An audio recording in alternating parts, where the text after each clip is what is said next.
नाज़रीन, लगातार हम आपको तमाम तर जो ताज़ा सूरत हाल है इस वक्त, जिस तरह से यूपी हुकूमत अब से कुछ ही देर में पॉपुलेशन कंट्रोल पॉलिसी को लॉन्च करने वाली है, उसकी तकरीब से लगातार रूबरू करवा रहे हैं।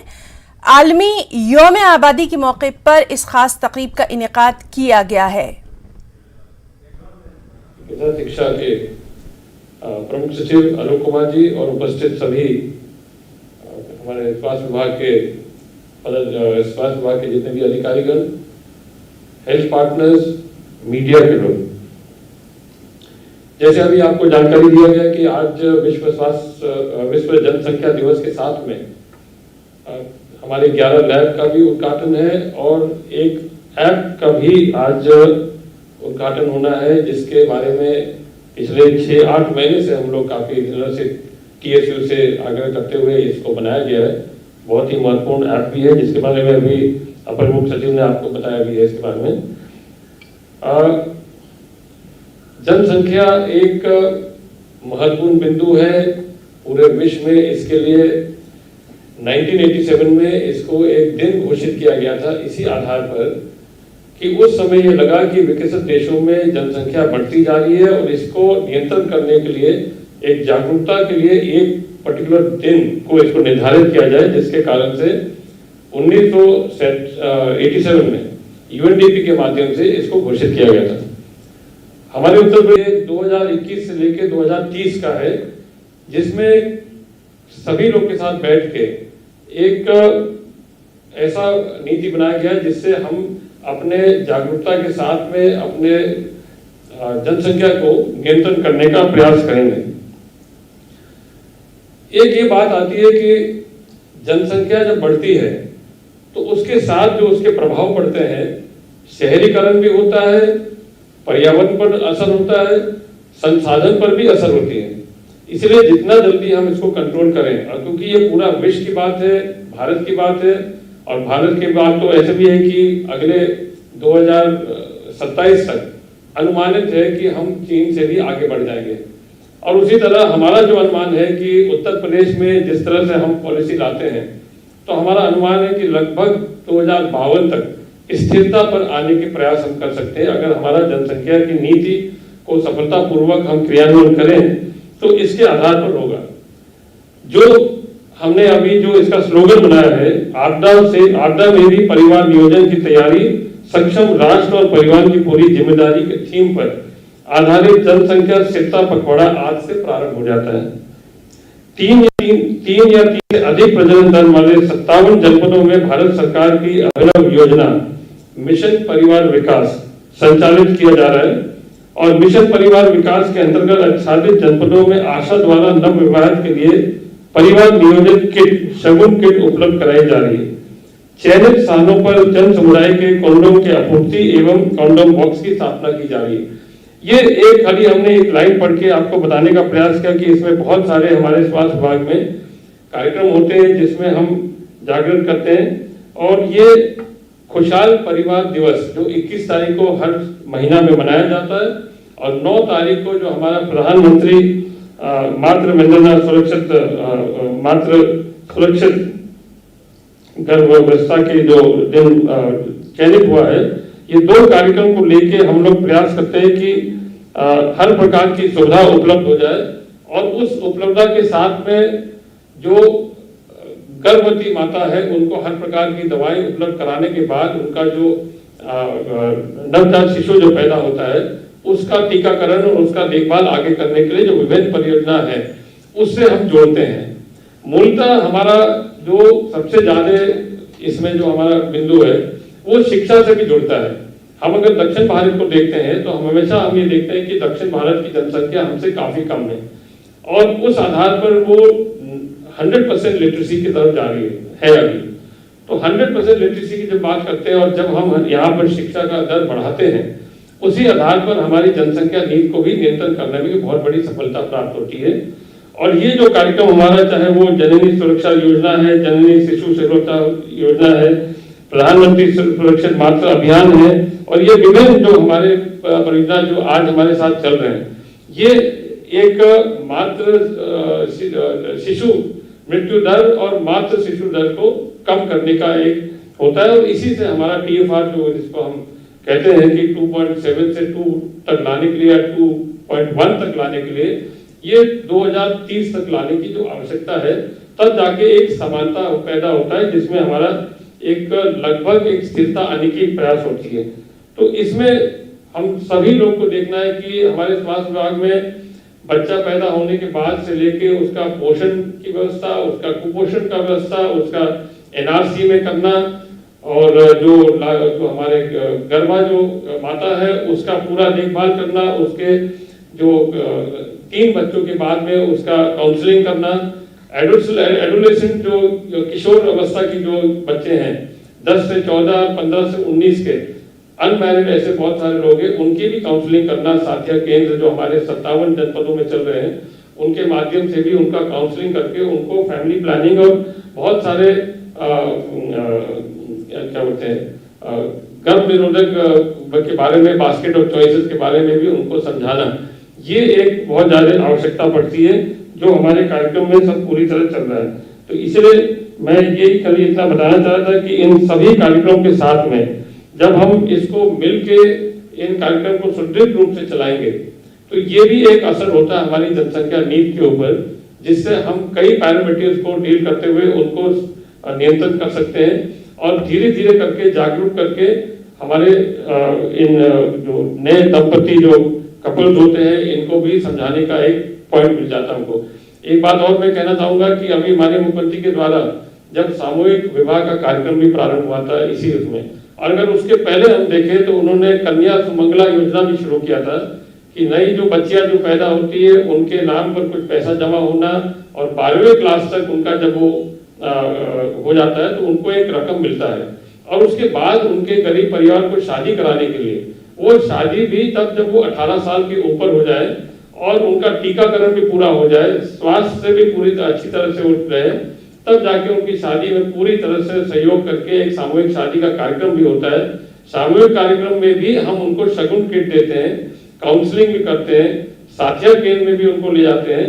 इस तरह करके विभिन्न कार्यक्रम को जोड़ते हम उनको जागरूक कर देते हैं कि नए कपल्स जो हमारे बीच में आते हैं उनको हम इनकरेज करते हैं कि आप अपने बच्चों का स्पेसिंग करना, 2 बच्चे तक सीमित रखना, ये सारे कार्यक्रम के अंतर्गत हमारे आते हैं। और इसी को लेके आज काफी अध्ययन के बाद आपका जनसंख्या नीति जो आज बनाया गया है जो 2030 तक है, इसको अच्छी तरह से इसको क्रियान्वयन करना, इन सब कार्यक्रम को भी साथ में ले जाना, इससे हमको उम्मीद है कि आगे भी हमको आवश्यकता पड़ेगी। इसमें आगे भी हमको लगता है कि इसमें हम काफी सफलता के बाद हम 2030 तक अपना लक्ष्य हासिल कर पाएंगे। यही बात मैं बताना चाह रहा था। बहुत बहुत धन्यवाद। बहुत बहुत धन्यवाद माननीय। इसके बाद में अति आदर के साथ माननीय चिकित्सा शिक्षा तो नाजरीन, लगातार हम आपको दिखा रहे हैं कि किस तरह से यूपी की स्टेट लॉ कमीशन ने नए पॉपुलेशन कंट्रोल बिल 2021 का मुसविदा तैयार किया और इसमें किन खास बातों का ध्यान रखा गया, यही अभी रियासती वजीर सेहत इसकी तमाम तर मालूमात, तमाम तर जानकारी जो है वहां पर दे रहे थे। सबसे अहम ये कि 2021 से 2030 तक के लिए इस खास स्कीम को लॉन्च किया गया है और इसमें जो पॉपुलेशन कंट्रोल है उसके लिए कई तरह के मशवरे भी तलब किए गए थे, कई तरह के राय उसमें लोगों से ली गई थी। अत्यंत आदरणीय राजा साहब श्री जयप्रताप जी, सम्माननीय श्री अतुल गर्ग जी, मंचासीन श्री अमित मोहन प्रसाद जी और श्री आलोक कुमार जी, मेरे समक्ष उपस्थित सभी सम्मानित अधिकारीगण तथा स्वास्थ्य विभाग से जुड़े हुए सभी कर्मचारी, पत्रकार एवं छायाकार मित्रों, मैं बधाई देना चाहता हूं अपने साथी मंत्री राजा साहब को, श्री जयप्रताप जी को, कि जिन्होंने आज विश्व जनसंख्या दिवस के अवसर पर ये महत्वपूर्ण कार्यक्रम आयोजित किया। साथ ही इस बात के लिए बधाई देना चाहता हूं कि आज 11 RT-PCR जांच हेतु BSL-2 स्तर की प्रयोगशालाओं तथा PHC तथा CHC ऐप का उद्घाटन भी इस कार्यक्रम में शामिल किया गया। जैसा कि आप जानते हैं कि कोरोना की महामारी ने पूरे विश्व को चौंका दिया। आज कितने लोग इसमें दिवंगत हुए हैं और हर प्रकार से हिंदुस्तान और उत्तर प्रदेश अपनी चिकित्सा सुविधाओं को लगातार बढ़ाने की दिशा में हम आगे बढ़ रहे हैं। उसी श्रृंखला में मुझे इस बात की कहते हुए प्रसन्नता है कि अब 11 जनपदों में जिस प्रकार से RT-PCR लैब्स यहाँ पर आज लोकार्पण के बाद प्रदेश में कुल 44 जनपदों में BSL-2 लैब स्थापित हो जाएंगे और जैसा कि अमित मोहन जी ने अभी बताया बहुत जल्दी 30 जनपदों में भी हो जाएगी। साथ ही साथ प्रदेश के 22 जनपदों के मेडिकल कॉलेजों में चिकित्सा शिक्षा विभाग के अंतर्गत स्थापित प्रयोगशालाएं क्रियाशील हैं, जिससे जनमानस को जनपदों में कोविड-19 की जांच रिपोर्ट शीघ्र उपलब्ध हो रही है। और इसके अतिरिक्त भी BSL-3 लैब्स भी हमारी निर्माणाधीन है, उसका भी जल्दी पूर्ण होगा, वो भी क्रियाशील हो जाएंगी।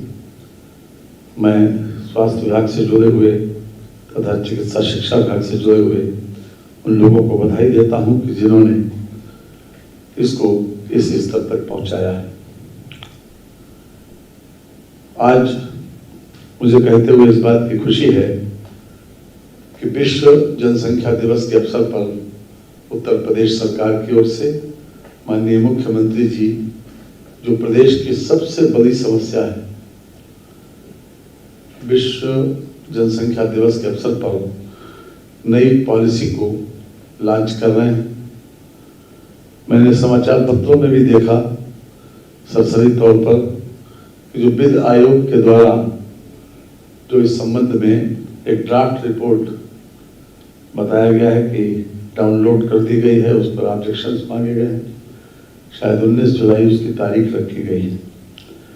ये एक अत्यंत सराहनीय प्रयास है, क्योंकि हम व्यवहारिक धरातल पर ये देखते हैं कि हम अपने कितने ही संसाधन बढ़ाएं, कितनी ही सेवाओं और वस्तुओं को हम इजाफा करें, लेकिन जनसंख्या वृद्धि की दृष्टि से अगर देखें तो सारे संसाधन छोटे और बौने मालूम होते हैं और अपने आप में अपर्याप्त मालूम होते। तो इसलिए बहुत ज्यादा आवश्यकता इस बात की है कि हम जनसंख्या के स्थिरीकरण का प्रयास लगातार जारी रखें।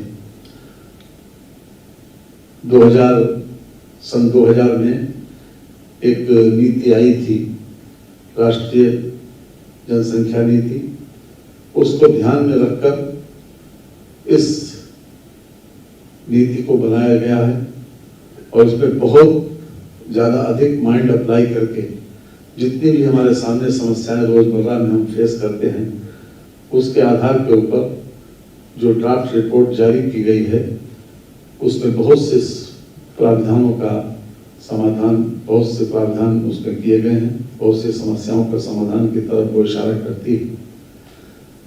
वास्तव में जनसंख्या की वृद्धि ये हमारे लिए आज से नहीं, आज़ादी के समय हमारी आबादी 34 करोड़ थी, आज हम आज़ादी के 75वें साल के तक पहुँचते पहुँचते 100 करोड़ का इजाफा इसमें हो चुका है।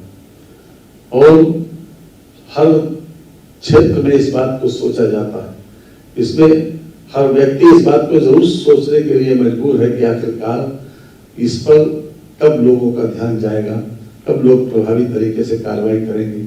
1975 में एक सरकार ने इसके ऊपर कार्रवाई की थी, 77 के बाद किसी भी पार्टी ने इसको अपने घोषणा पत्र तक ले जाने की हिम्मत नहीं जुटाई, क्योंकि ये एक ऐसा विषय बन गया कि लोगों ने ये महसूस किया एक तरीके से एक आस्थाओं का भी प्रश्न है और कहीं ना कहीं हमारी जो निरक्षरता है, क्योंकि निरक्षरता की वजह से समझदारी लोगों में कम है और हमारे वहाँ बड़ी पॉपुलेशन जिसमें अभी भी साक्षरता होने के बाद भी, लेकिन इस प्रकार की चीजों में वो बहुत सी चीजों को आस्था से जोड़ कर देखते हैं और नतीजा ये होता है कि उसको वो ये मानते ही नहीं है कि हमारी देन है। तो इसलिए आवश्यकता इस बात की भी है साथ साथ कि हम साक्षरता को भी इसके ज्यादा बढ़ाएं, क्योंकि जितनी ज्यादा एजुकेशन का प्रचार प्रसार बढ़ेगा, जितनी ज्यादा समझदारी बढ़ेगी, उतना इस समस्या का अपने आप समाधान होता दिखाई पड़ेगा। साथ ही साथ एक बात हम विशेष रूप से कहना चाहेंगे कि जो 19 जुलाई का समय दिया गया है, मेरी प्रार्थना है माननीय मुख्यमंत्री जी से, अगर संभव हो तो इसमें थोड़ा समय और बढ़ा दें, क्योंकि एक ऐसा व्यापक विषय है कि इसका प्रचार प्रसार भी होना चाहिए और तभी लोग अपने बेहतर तरीके से सुझाव भी दे सकेंगे। साथ ही साथ एक बात पर हम और फोकस करना चाहेंगे कि पुराना तजुर्बा हमको इस बात के लिए इंगित करता है कि किसी भी प्रकार का अगर हम प्रोत्साहन को हम ज्यादा महत्व देंगे, किसी तरीके से अनुदान को ज्यादा महत्व देंगे, अगर हम इंसेंटिवाइज करेंगे, तो मैं समझता हूं कि वो ज्यादा नीति कारगर होगी, बजाय इसके कि हम किसी प्रकार का अगर कोई दंडात्मक प्रावधान रखें। ये मेरी सोच है, कोई भी इससे डिसएग्री कर सकता है, लेकिन इंसेंटिवाइज करना मैं समझता हूं कि ज्यादा उपयोगी सिद्ध हो सकता है। और जिस प्रकार से चुनावों में भी और बाकी स्थान पर भी, चाहे वो हर स्थान पर इस बात के लिए कोशिश की जा रही है कि इसको हम छोटे परिवार को हर स्तर पर प्रोत्साहित करें और बाकी लोगों को किसी न किसी रूप में अगर प्रोत्साहित करें, बिना किसी दंडात्मक रवैया अपनाए हुए।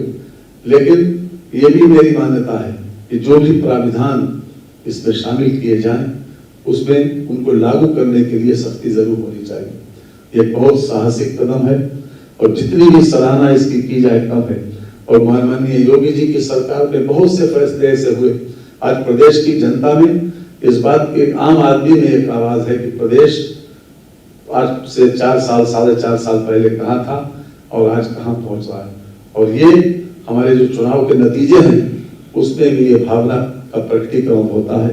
ये हमारी साफ इसका परिलक्षित होता है कि हम किस स्थिति पर पहुंच रहे हैं। आज जनमानस में एक आम आवाज हो गई कि जैसे मोदी और योगी जी की सरकार सब कुछ कर सकती है और खासतौर से इस समस्या का तो निदान जरूर ही करेगी। एक विश्वास भी पैदा हुआ और मैं समझता हूं कि उसी आशा और विश्वास के आधार के ऊपर ये आज जो नीति आ रही है, इसका हम हृदय से स्वागत करते हैं और मेरा सक्रिय सहयोग इसके साथ रहेगा।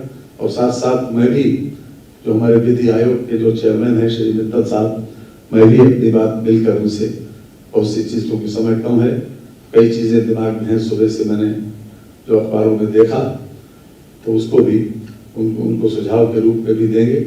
आज के कार्यक्रम के लिए मैं विशेष रूप से माननीय मुख्यमंत्री जी को, माननीय जयप्रताप जी को, माननीय अतुल गर्ग जी को और अपने दोनों ACS health and medical and health and ACS हमारे मेडिकल एजुकेशन तथा सभी लोगों को इसके लिए बधाई और धन्यवाद देता हूं। नमस्कार। बहुत बहुत धन्यवाद। तो जिस तरह से लगातार हम देख रहे हैं कि इस बिल को लाने से पहले इस ड्राफ्ट में क्या क्या जो चीज़ें लाई गई हैं उनके ताल्लुक से यहाँ पर जानकारी दी जा रही है। जिनके 2 बच्चों के ताल्लुक से ये स्कीम जो है ये लाई जा रही है। उत्तर प्रदेश की स्टेट लॉ कमीशन ने जो नए पॉपुलेशन कंट्रोल बिल 2021 का, हिंदुस्तान का सबसे महत्वपूर्ण प्रदेश है उत्तर प्रदेश। ये एक ऐसा प्रदेश है जिसकी परिधि जितनी विराट है, निवासियों की संख्या भी उतनी ही अधिक। वैश्विक प्रगति में बढ़ती जनसंख्या सदैव एक विकट चुनौती रही है। भारत के लिए भी लगातार बढ़ती जनसंख्या एक चिंता का विषय है। एक अनुमान के अनुसार सन 2027 तक भारत विश्व का सर्वाधिक जनसंख्या वाला देश होगा। ऐसे में इसका घातक प्रभाव आर्थिक एवं प्राकृतिक संसाधनों पर पड़ रहा है। उत्तर प्रदेश देश का सर्वाधिक जनसंख्या का प्रदेश है, इसलिए जनसंख्या स्थिरीकरण के लिए प्रभावी प्रयासों की नितांत आवश्यकता है। हम प्रदेश के अंदर मातृ मृत्यु दर को, शिशु मृत्यु दर को नियंत्रित कर सकते हैं और इस दिशा से अनेक कार्यक्रम केंद्र और प्रदेश सरकार के द्वारा प्रारंभ किए गए। इसमें जननी सुरक्षा योजना है, जननी शिशु सुरक्षा कार्यक्रम, प्रधानमंत्री सुरक्षित मातृत्व अभियान, प्रधानमंत्री मातृ वंदना योजना, ये सभी व्यापक पैमाने पर संचालित हो रहे हैं। वर्तमान सरकार द्वारा RMNCHA के अंतर्गत स्वास्थ्य सेवाओं में गुणवत्ता परक सुधार कर बेहतर स्वास्थ्य सेवाओं की पहुंच बढ़ाने का कार्य किया गया है। अब इधर जो है 2-3 साल इधर लोगों को बहुत जागरूकता हो रही है, परिवार नियोजन के बारे में सलाह लेते हैं, पूछते हैं। नवीन गर्भ निरोधक अंतराल इंजेक्शन एवं छाया गर्भ निरोधक सुई के वितरण के साथ ही नवविवाहित दंपतियों के लिए शगुन किट का वितरण किया जा रहा है। इससे पहले लोगों में डर था कि हम प्रॉपर्टी नहीं लगवाएंगे। पिछले 2-3 साल में हम देख रहे हैं कि लोगों की अवेयरनेस फैमिली प्लानिंग को लेकर काफी इम्प्रूव हुई। सरकारी एवं निजी स्वास्थ्य इकाइयों में बच्चों के जन्म में अंतर बढ़ाने के साथ परिवार नियोजन के स्थायी और अस्थायी विधियों के प्रति लोगों की स्वीकार्यता बढ़ाने के लिए बड़े पैमाने पर जन जागरूकता कार्यक्रमों का आयोजन किया जा रहा है। प्रत्येक माह की 21 तारीख को खुशहाल परिवार दिवस का आयोजन एक अभियान के रूप में किया जा रहा है। इस प्रकार वर्ष 2020-21 के कुल 26 लाख दंपतियों को परिवार नियोजन की सेवाओं का लाभ दिया गया। हमने टीवी पर ऐड देखा था NSP नसबंदी के बारे में कि खुशहाल परिवार दिवस में जाकर डॉक्टर साहब से पूछा तो डॉक्टर साहब ने मुझे सलाह दी, मेरी समझ में आ गई बात, हमने नसबंदी करवा ली। अभी हम ठीक ठाक दूसरों को भी सलाह दे रहे हैं NSP के बारे में। मैंने आशा दिया कि मैं मेरी घरानी को सर्टिफिकेट दिया था, उन्होंने देखा था उसमें फैमिली प्लानिंग के बारे में उन्होंने उनको बताया हमारे भी 2 बच्चे हैं, हम भी 2 बच्चों से ज़्यादा नहीं करना चाहते, तो उनको भी उन्होंने परिवार नियोजन के बारे में कई चीज़ें बताया। 8 लाख ओरल पिल्स और लगभग 4 करोड़ 40 लाख कॉन्डोम का वितरण किया गया। लगभग 34,000 सास बहु सम्मेलनों का आयोजन किया गया एवं नव विवाहित दंपतियों को लगभग 2,36,000 शगुन किट का वितरण किया गया। बाल विवाह एवं किशोर गर्भावस्था नियंत्रण के लिए साथिया क्लिनिक का शुभारंभ किया गया।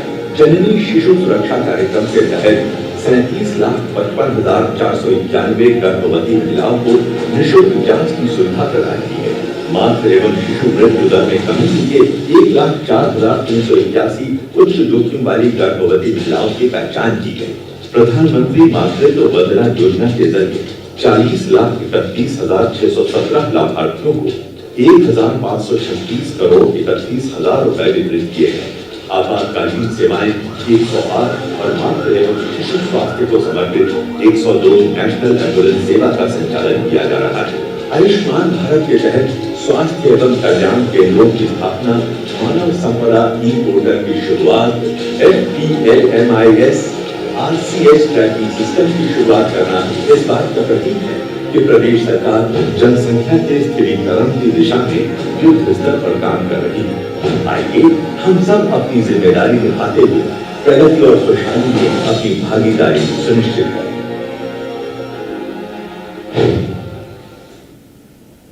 बहुत बहुत धन्यवाद, आभार माननीय। वैश्विक महामारी कोरोना की जांच हेतु प्रदेश के 11 जनपदों अमेठी, औरैया, बुलंदशहर, बिजनौर, मऊ, महोबा, कासगंज, देवरिया, कुशीनगर, सोनभद्र, सिद्धार्थनगर में विकसित की गई 11 BSL 2 RT-PCR प्रयोगशालाओं का उद्घाटन माननीय मुख्यमंत्री जी के कर कमलों से अभी किया जाएगा। इनके लोकार्पण से BSL 2 RT-PCR प्रयोगशालाओं की संख्या में वृद्धि होगी, जिससे जनमानस को जनपदों में कोविड-19 की जांच रिपोर्ट शीघ्र उपलब्ध होगी। प्रदेश के यशस्वी माननीय मुख्यमंत्री जी से निवेदन है कि कृपया बटन दबाकर BSL 2 RT-PCR की प्रयोगशालाओं का उद्घाटन करें।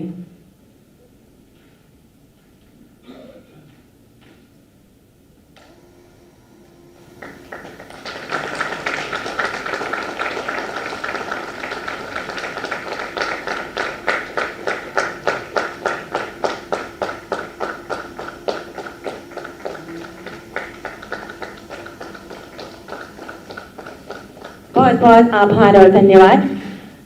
माननीय जी को अवगत कराना चाहूंगी कि ये 11 लैब हमारे साथ जूम के माध्यम से लाइव कनेक्टेड भी हैं, जिन्हें हम स्क्रीन पर देख सकते हैं। बहुत बहुत धन्यवाद। उत्तर प्रदेश के स्वास्थ्य केंद्र ऐप का शुभारंभ जन जन को स्वास्थ्य सेवाएं उपलब्ध कराने में तकनीक का प्रयोग करने के आशय से उत्तर प्रदेश के स्वास्थ्य केंद्र ऐप का शुभारंभ आज प्रदेश के यशस्वी माननीय मुख्यमंत्री जी के कर कमलों से किया जा रहा है। जिसके अंतर्गत चिकित्सालयों को एक यूनिक आईडी के माध्यम से चिकित्सालय संबंधित समस्त जानकारी, स्वास्थ्य योजनाओं इत्यादि के विषय में जानकारी प्राप्त होगी। इसका शुभारंभ के लिए मैं माननीय मुख्यमंत्री जी से निवेदन करूंगी कि अपने कर कमलों से माउस का बटन दबाकर इसका शुभारंभ करें।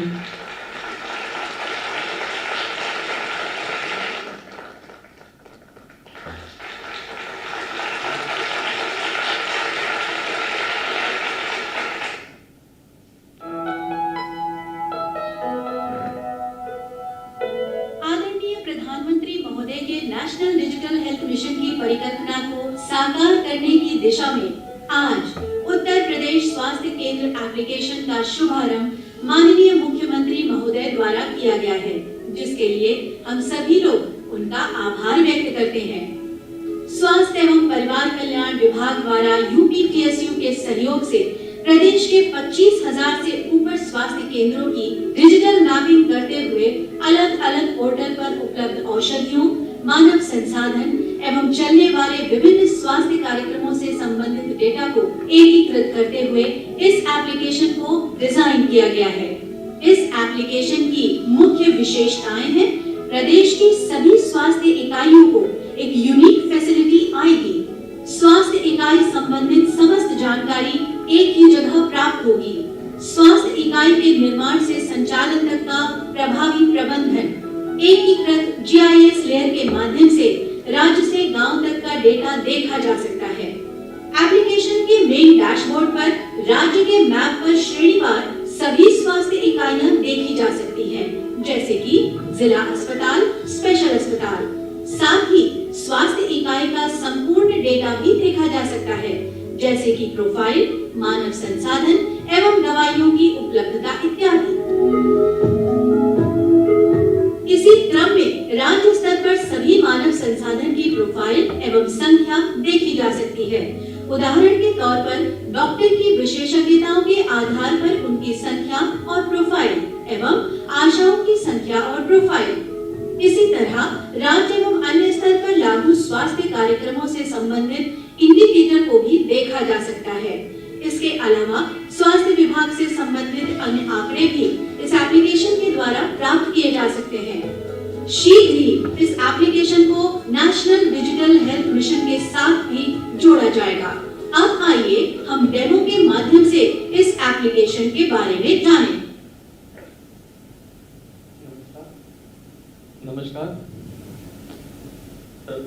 जैसा कि अभी आप देखा कि हमने एप्लीकेशन का जो राज्य स्तर के ऊपर में नक्शा था वो देखा था। इस समय जो आप देख रहे हैं वो गोरखपुर जिले का नक्शा है, जिसके ऊपर में हम देख सकते हैं ऊपर के जिला अस्पताल हैं, कितने स्पेशल अस्पताल हैं, उसी तरह से सीएचसी, पीएचसी और सब सेंटर का डेटा देखा जा सकता है। इसी नक्शे के ऊपर में हम ड्रिल डाउन करके जो है ब्लॉक लेवल के ऊपर में भी डेटा देख सकते हैं। जैसे ये चिरगावा ब्लॉक है और इसके अंदर में हम देख सकते हैं कि सीएचसी कहां पर है।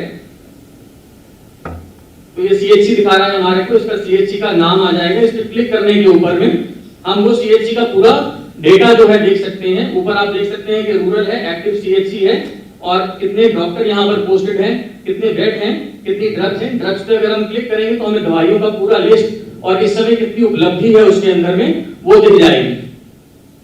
इसी तरह से नीचे में जो है प्रोग्राम का विस्तार पूर्वक डेटा है, जिसके अंदर में कितनी यहाँ पर अस्पताल के अंत में डिलीवरी हुई है, कितनी जो है बच्चे जिनका कम वजन है ब्लॉक के अंदर में है, वो देख सकते हैं आप। इसी तरह से नीचे में हम देख सकते हैं उसकी तस्वीर है, जो फैसिलिटी है उसका तस्वीर है और नक्शे के ऊपर में हम वो फैसिलिटी देख सकते हैं और एक गेट डायरेक्शन का बटन है जिसको दबाने से हमें यहाँ का रास्ता मिल जाएगा अगर हमने वहां पर जाना है तो।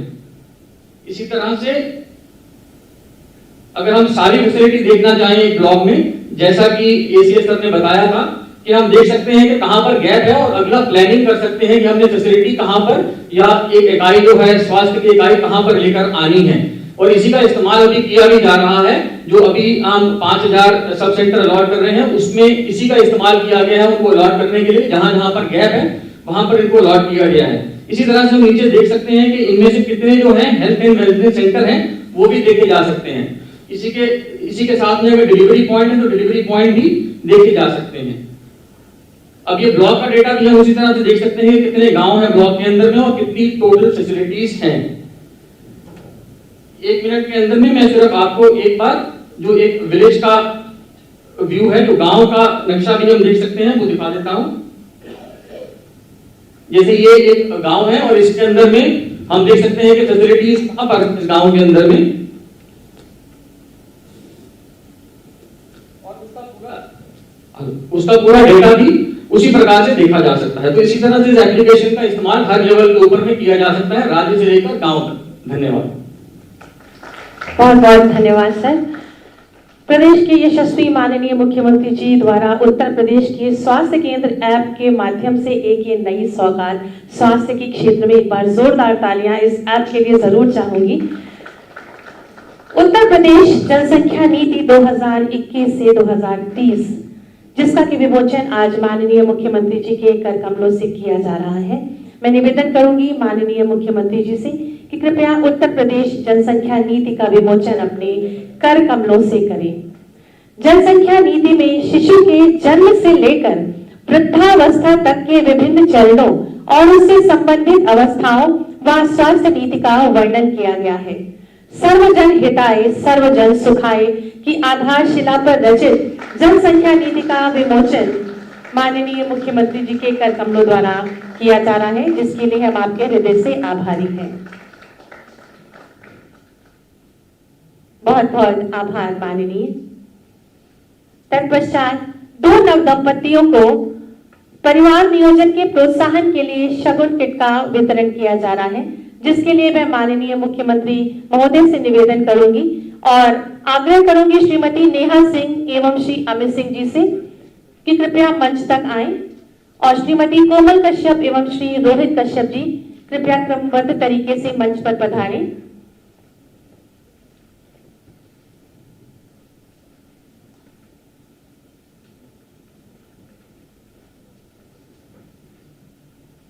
इन नवविवाहित दंपतियों को परिवार नियोजन के लिए प्रोत्साहित करने के हेतु शगुन किट का वितरण माननीय मुख्यमंत्री जी के कर कमलों से किया जा रहा है।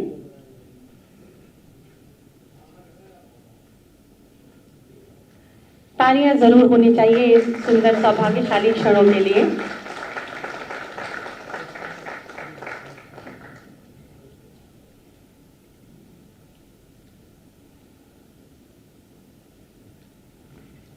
श्रीमती कोमल कश्यप एवं श्री रोहित कश्यप।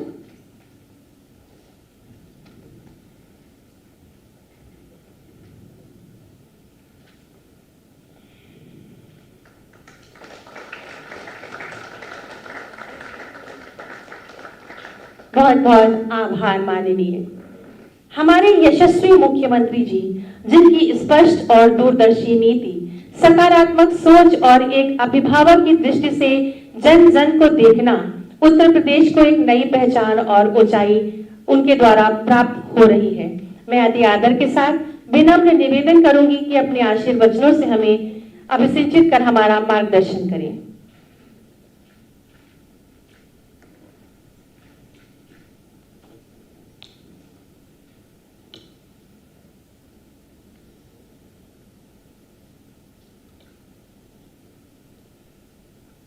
विश्व जनसंख्या दिवस के अवसर पर प्रदेश के चिकित्सा स्वास्थ्य एवं परिवार कल्याण मंत्रालय के द्वारा आयोजित आज के इस कार्यक्रम में उपस्थित विभाग के मंत्री श्री जयप्रताप सिंह जी, प्रदेश के चिकित्सा शिक्षा और वित्त विभाग के मंत्री श्री सुरेश कुमार खन्ना जी, चिकित्सा स्वास्थ्य एवं परिवार कल्याण विभाग के राज्य मंत्री श्री अतुल गर्ग जी, अपर मुख्य सचिव चिकित्सा स्वास्थ्य एवं परिवार कल्याण समित मोहन प्रसाद जी, चिकित्सा शिक्षा के प्रमुख सचिव शैलोक कुमार जी, आज के इस कार्यक्रम में उपस्थित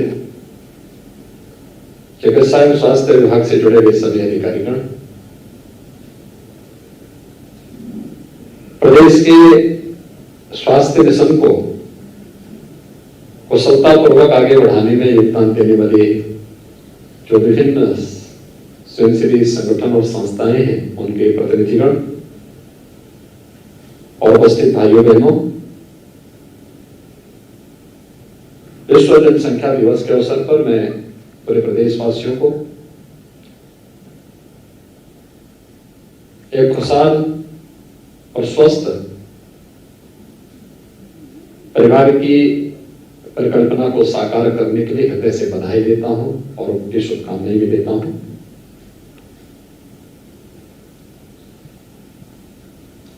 पूरी दुनिया के अंदर एक विषय को लेकर के समय समय पर चिंता व्यक्त की गई कि बढ़ती हुई जनसंख्या विकास में कहीं न कहीं बाधक हो सकती है, और इस पर अनेक मंचों से पिछले 4 दशकों से निरंतर चर्चा चल रही है। जिन देशों ने और जिन राज्यों ने इस संबंध में अपेक्षित प्रयास किए, उसके वहां सकारात्मक परिणाम भी सामने देखने को मिले हैं, लेकिन फिर भी इसमें और भी प्रयास किए जाने की आवश्यकता है। और मुझे प्रसन्नता है कि विश्व जनसंख्या दिवस के अवसर पर आज उत्तर प्रदेश की जनसंख्या नीति 2021 से 30 यह जारी हो रही है। इसको जारी करते हुए मुझे प्रसन्नता की अनुभूति हो रही है कि काफी तथ्यों के साथ समाज के विभिन्न तबकों को ध्यान में रख करके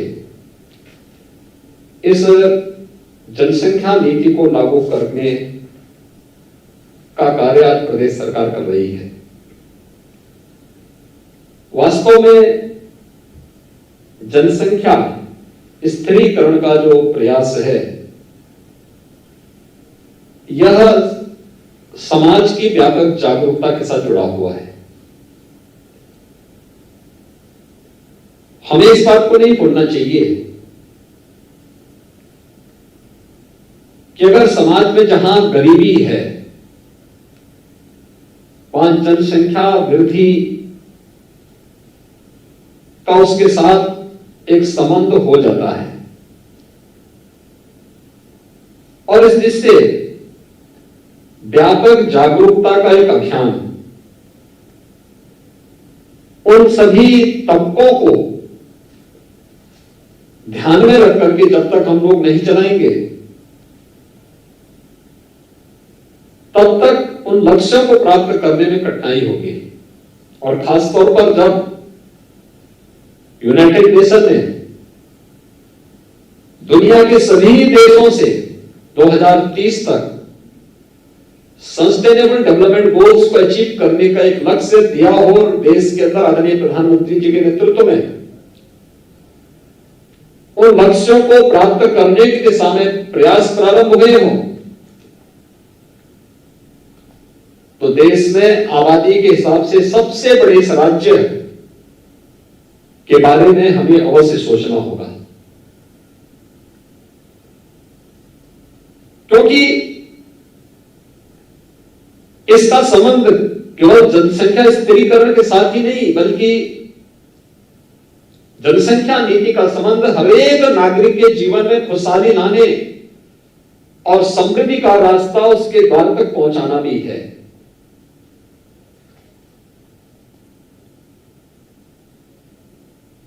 उत्तर प्रदेश विधानसभा में हम लोगों ने 2018 में 2019 में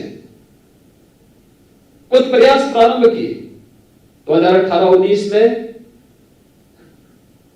देश का पहला विधानमंडल उत्तर प्रदेश विधानमंडल था, जहां पर गांधी जयंती के अवसर पर सस्टेनेबल डेवलपमेंट गोल्स को अचीव करने के लिए 36 घंटे तक अनवरत चर्चा का एक नया रिकॉर्ड बनाया गया। उन गोल्स को अचीव करने के लिए अलग अलग विभागों के द्वारा अंतर विभागीय समन्वय समितियां गठित की गई, और उसे निरंतर मंत्री मंडल का एक समूह निरंतर उनकी समीक्षा करता है, उसे फॉलोअप करने के दिशा में प्रयास कर रहा है। लेकिन इसमें समाज के विभिन्न तबकों की भूमिका और उनका योगदान अत्यंत महत्वपूर्ण हो जाता है। और इसलिए सबसे पहला कार्य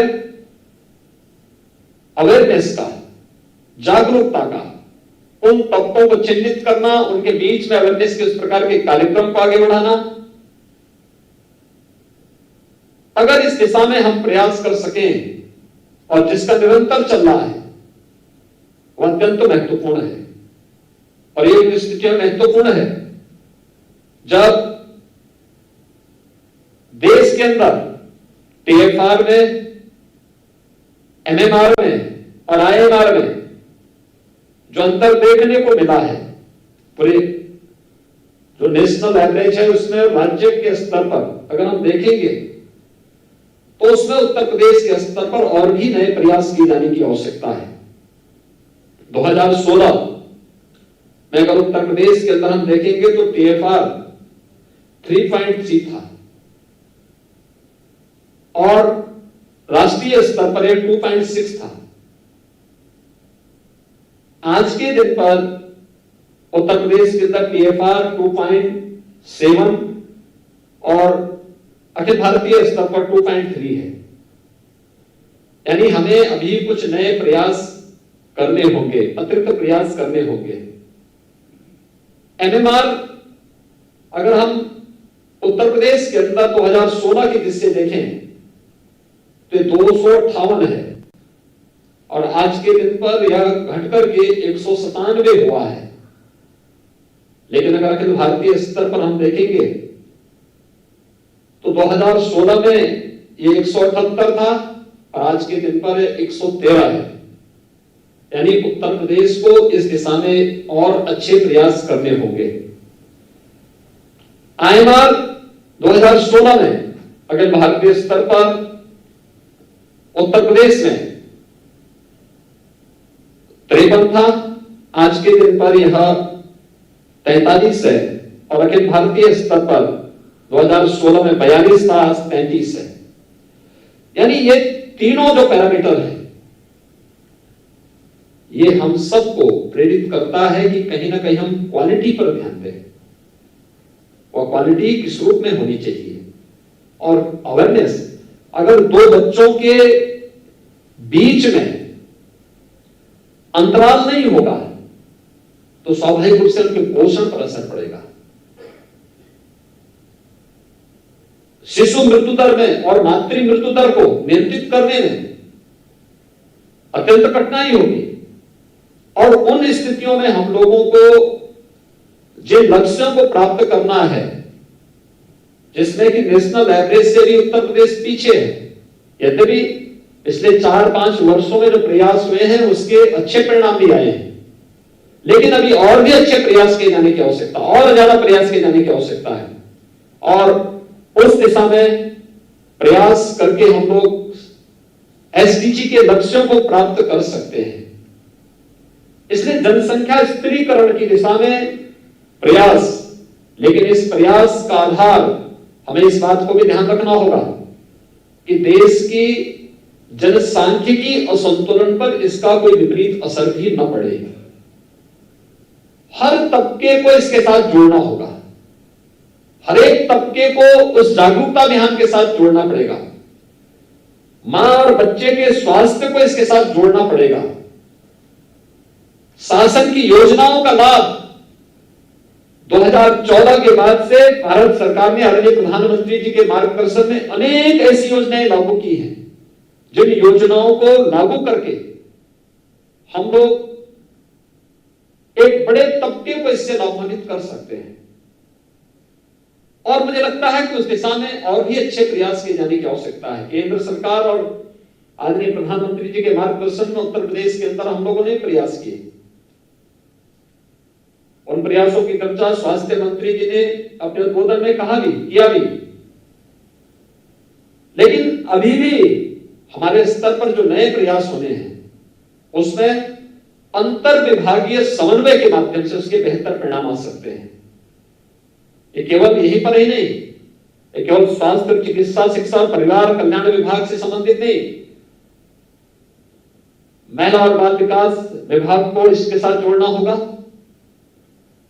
एजुकेशन को बेसिक, माध्यमिक, उच्च या अलग अलग जो हमारे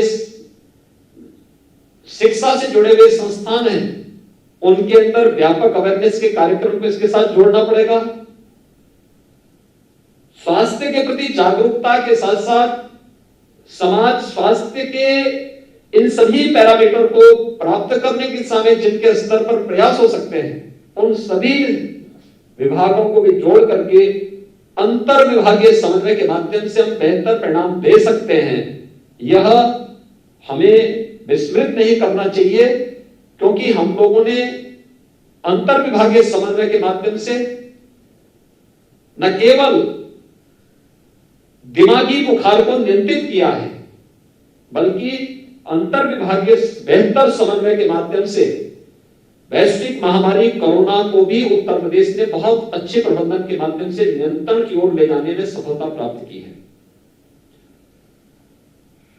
और मुझे विश्वास है कि जो जनसंख्या नीति का नया ड्राफ्ट आज यहां पे लॉन्च किया गया है, इसको शासन से जुड़े हुए सभी विभाग अपने सभी स्टेक होल्डर्स के साथ मिलकर के, अपने सहयोगी संस्थाओं के साथ मिलकर के प्रभावी ढंग से लागू करने में सफल होंगे, ये मुझे विश्वास है। मुझे प्रसन्नता है कि आज 11 आरटीपीसीआर की लैब भी शुभारंभ हो रही है। उत्तर प्रदेश ने पिछले 16 महीनों के दौरान वैश्विक महामारी कोरोना से लड़ते हुए, जूझते हुए, भारत सरकार के सहयोग से, आदरणीय प्रधानमंत्री जी की प्रेरणा से टेस्टिंग क्षमता को काफी आगे बढ़ाया है। जब कोरोना का पहला केस उत्तर प्रदेश के अंदर देखने को मिला था, तब हमारे पास कोई टेस्टिंग सुविधा नहीं थी,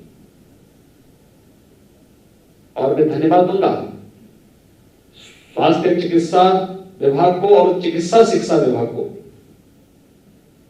जिन्होंने केंद्र और राज्य सरकार के सहयोग से आज टेस्टिंग क्षमता अब तक 4 लाख टेस्ट प्रतिदिन करने की विकसित की।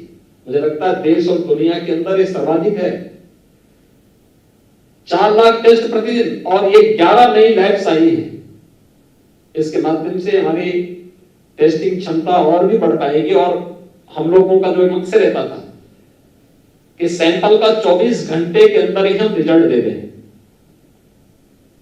तो यह उन जनपदों की दृष्टि से जहां पर 11 लैब्स स्थापित हो रही है, वे जनपद हैं जहां पर ज्यादातर में हमारे कोई भी मेडिकल कॉलेज नहीं, और जहां पर इसकी आवश्यकता थी। यानी अब 44 ऐसे जनपद हो गए हैं जहां पर चिकित्सा और स्वास्थ्य विभाग के द्वारा बीएसएल लेवल 2 की जो हमारी आरटीपीसीआर लैब्स हैं ये स्थापित हो चुकी हैं।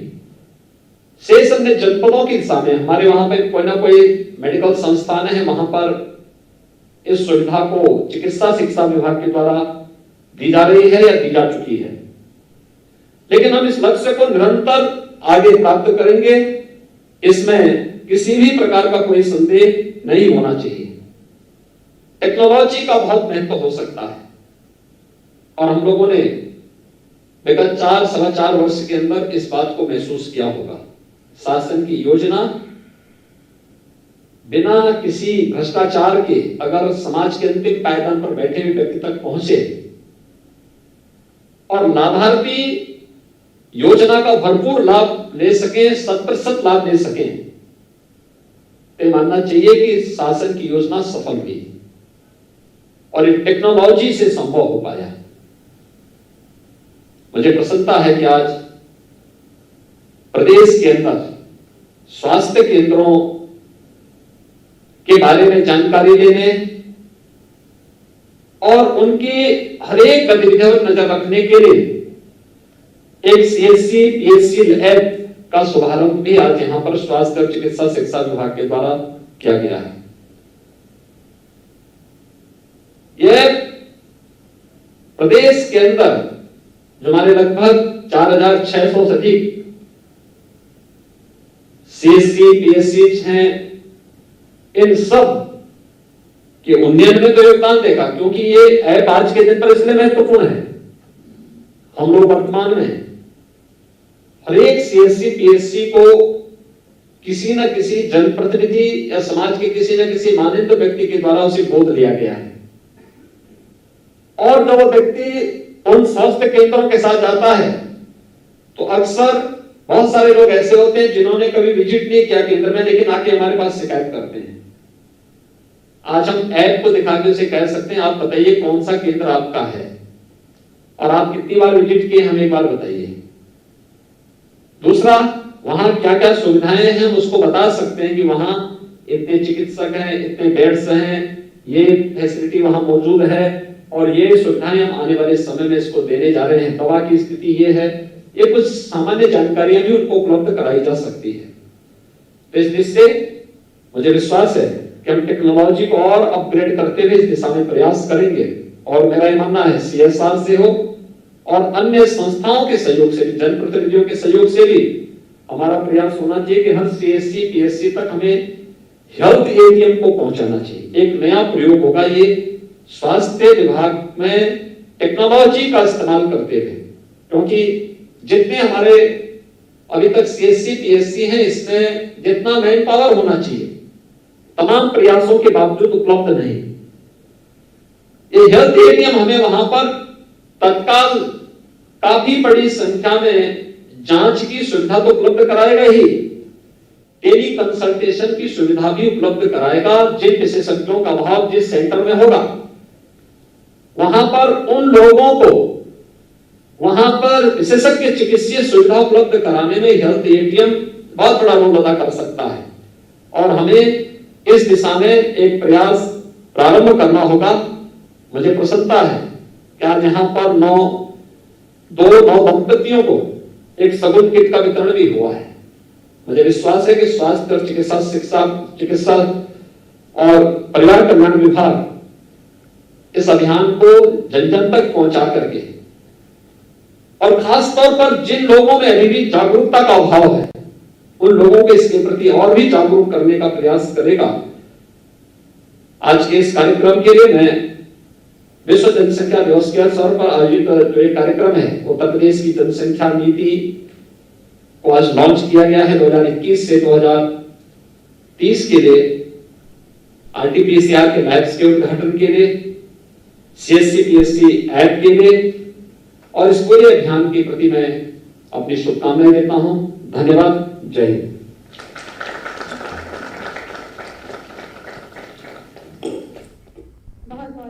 तो नाज़रीन, यूपी हुकूमत ने अभी हमने देखा कि किस तरह से नई आबादी पॉलिसी का वज़ीर-ए-आला योगी आदित्यनाथ ने यहाँ पर ऐलान कर दिया। साथ ही साथ उन्होंने यहाँ पर सेहत के ताल्लुक से, ख़ास तौर पर जो नौज़ायदा बच्चे हैं और हामिला ख़वातीन हैं, उनकी सेहत के ताल्लुक से किस तरह से स्कीमें लॉन्च की गई हैं, उसकी जानकारी भी यहाँ पर दी है। तो आज आलमी यौम आबादी के मौके पर यूपी में यूपी हुकूमत ने पॉपुलेशन कंट्रोल पॉलिसी को लॉन्च कर दिया है। माननीय मुख्यमंत्री जी, हमारे चिकित्सा शिक्षा मंत्री जी, स्वास्थ्य मंत्री जी, ACS महोदय अमित प्रसाद जी, अनूप कुमार जी, बस मैं इतना ही कहना चाहूंगा कि जनसंख्या के भारी दबाव के बावजूद, विभिन्न परेशानियों के बावजूद उत्तर प्रदेश सरकार ने इसकी धरती पर जन्म लेने वाले हर बच्चे का स्वागत किया है। स्वास्थ्य विभाग में हर मां को सम्मान भी दिया गया है। हर बच्चे की जन्म की सूचना मिलने के बाद, रजिस्ट्रेशन होने के बाद उसकी सेहत की देखभाल भी होती है। उनके खाने पीने का, माता जी के माँ के खाने पीने का प्रबंध भी होता है। उसको लेने के लिए हमारी एम्बुलेंस भी जाती है। बच्चे के जन्म के बाद में उसके बैंक अकाउंट में पैसा भी डाला जाता है, और बच्चा के बड़े होने तक उसकी स्वास्थ्य की देखभाल, माता की देखभाल, फिर पढ़ाई लिखाई, हर बात का इंतजाम इस प्रदेश के अंदर होता है। बच्चों को बोझ नहीं माना जाता। माता को सौभाग्यवती माना जाता है, उसकी गोद भराई भी दी जाती है। लेकिन आज का जो दिन है ये बहुत ऐतिहासिक होता है, माना जाएगा। जैसा कि हमारे स्वास्थ्य मंत्री जी ने भी कहा, चिकित्सा स्वास्थ्य मंत्री जी ने भी कहा, ऐतिहासिक दिन मैं इसलिए कह रहा हूं कि पूरे दुनिया के अंदर जनसंख्या दिवस मनाया जा रहा है। इससे पहले भी जनसंख्या की नीतियां भारत के अंदर आई हैं, पर उन्हें कैसे इतना गंभीरता से नहीं लिया। पिछले 3 दिनों से व्हाट्सएप के ऊपर, फेसबुक के ऊपर, अखबारों के ऊपर केवल यही चर्चा है कि उत्तर प्रदेश की कौन सी नीति आने वाली है। तो उसके पीछे सिर्फ इतना सा कारण है कि पिछले 4.5 सालों में उत्तर प्रदेश ने कई ऐसे काम किए हैं कि ये माना जाता है कि जो अब तक नहीं हुआ अब हो सकता है, अब हो रहा है। अब पूरा भारत उत्तर प्रदेश की तरफ देख रहा है कि हमारी जनसंख्या नीति आखिर क्या होने वाली है, और उसका ध्यान आज के टाइम पर हर बच्चे की आंखों में अच्छे सपने हो, उसकी उदासी ना हो, उसका जीवन यापन अच्छा बीते, उनकी रोजी रोटी की लड़ाई के अलावा वो अन्य चीजों पर ध्यान लगाएं, उनको अच्छे अवसर मिलें। उसके लिए मेरा तो यही मानना है व्यक्तिगत रूप से कि जो गैर जिम्मेदार लोग हैं, तो फिलहाल